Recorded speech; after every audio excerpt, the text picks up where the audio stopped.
Según un informe de precampaña presentado en el mes de abril, se estimaba que para este año la siembra de trigo sería similar a la del año pasado, unas 5.900.000 hectáreas. Y los factores que se tomaron en cuenta eran tres. Hay una mejor condición de humedad para iniciar la siembra del cultivo, pero se alertaba que en el plano económico existían algunos obstáculos: los precios del cereal y el costo de los insumos. Pero todo este panorama cambió en los últimos días. Los precios del cereal mejoraron en forma sustancial. Las últimas medidas adoptadas por el gobierno nacional hicieron que bajen los insumos y mejoren los costos para el productor. Además, las últimas lluvias generaron mayor porcentaje hídrico para la próxima campaña fina.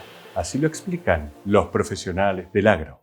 Sí, a lo que nosotros le llamamos el recalculando de la campaña fina o el volantazo, que pegó casi sobre el inicio de la campaña.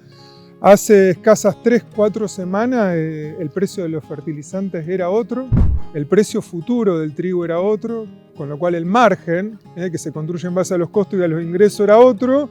Y la principal particularidad es que en nuestra zona nosotros dependemos muchísimo del agua almacenada para poder hacer la campaña de fina, porque después en los inviernos nuestros no llueve.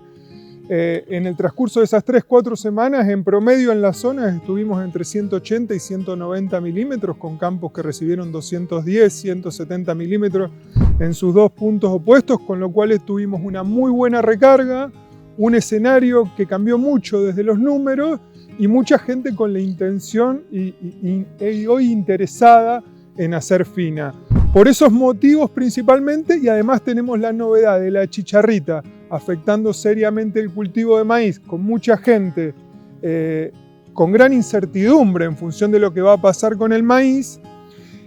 Y el maíz, lo más complicado es el maíz tardío. El maíz tardío nosotros los hacemos en esos ambientes más frágiles, más complicados, y es ahí donde la fina, ya sea el trigo, la cebada, cualquiera de los cultivos que queramos poner de fina, es un muy buen competidor para ingresar en la rotación frente a la salida de ese maíz tardío.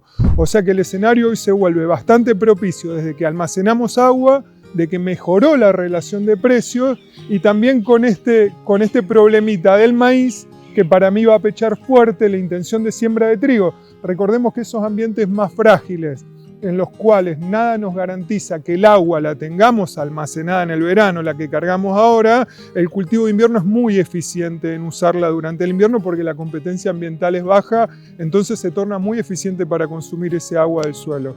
Hey, ¿necesitas videos y diseños profesionales para que tus productos y servicios se luzcan más y mejor en tus redes sociales? Una buena imagen hoy marca la diferencia. Mejora tus ventas. Contactate con nosotros, somos expertos. Foco Producciones, encendemos tus ideas. La rotación de cultivos, la preservación del suelo, el control de adversidades biológicas y la necesidad de refinanciamiento a partir de la siembra de un cultivo que pueda cumplir un doble propósito, como ser cosecha de grano comercial o consumo como recurso forrajero, también son factores que influyen en la intención de siembra de trigo y también de otros cereales de invierno. Nosotros en nuestra zona probamos muchísimas alternativas. En nuestra zona, recordemos que durante mucho tiempo el trigo tuvo mucho problema para ser comercializado, entonces estuvimos buscando alternativas por la zona.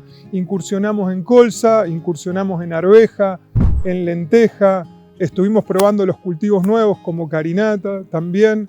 Y la verdad que lo que mejor se adapta a nuestra zona cuando el rendimiento es medianamente esperable y por el paquete tecnológico en el cual está acostumbrado el productor es a la fina convencional. Esto ya sea trigo y si no podés pasar a hacer una cebada como segunda alternativa por contrato, ya que no tiene pizarra, y en algunos casos se hace centeno también, que en este caso se está haciendo casi mucho más para cobertura que para cultivo de cosecha en grano. Para todo evento social, académico o empresario, si necesita una voz para promocionar su empresa, contrate siempre a un locutor profesional. ¿Qué puede ser lo negativo? Que el año se mantenga, como van dando todas las predicciones climáticas de año Niña, te hayas entusiasmado con un cultivo de invierno que te recupera todo ese perfil y se lleva todo el agua y después no tengas buenas precipitaciones a la primavera y eso que pareció como favorable para la incorporación de trigo, quizás te termine perjudicando en los cultivos de verano, ¿no? Principalmente por esa quita de agua del perfil. Eso sería la única como condición en contra que podría llegar a tener la decisión de encarar una fina hoy, ¿no? Teniendo en cuenta que el año Niña prosigue y que no tengamos una muy buena recarga en la primavera. Mi recomendación es siempre que podamos tener el sistema rotado, para mí es lo mejor. ¿Por qué? Porque cuando hablamos de rotación de cultivos, nosotros estamos hablando de la incorporación no solo de todo lo que aporta productivamente y al sistema. Recordemos que el trigo, por ejemplo, tiene un sistema de exploración radicular muy bueno, no solamente te deja carbono arriba que te deja abajo, pero principalmente porque distribuís los riesgos de la empresa agropecuaria. Vos cuando haces un cultivo en la empresa agropecuaria, todo tu riesgo productivo depende del periodo crítico de ese cultivo que vos haces.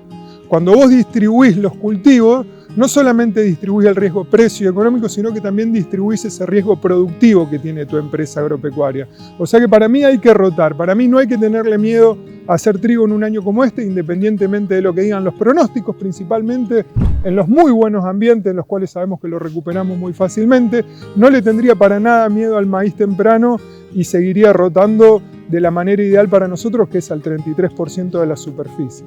Y en el próximo capítulo conoceremos cómo es el campo experimental de ensayos de trigo que tiene el INTA Marco Juárez, uno de los más antiguos y más reconocidos a nivel nacional.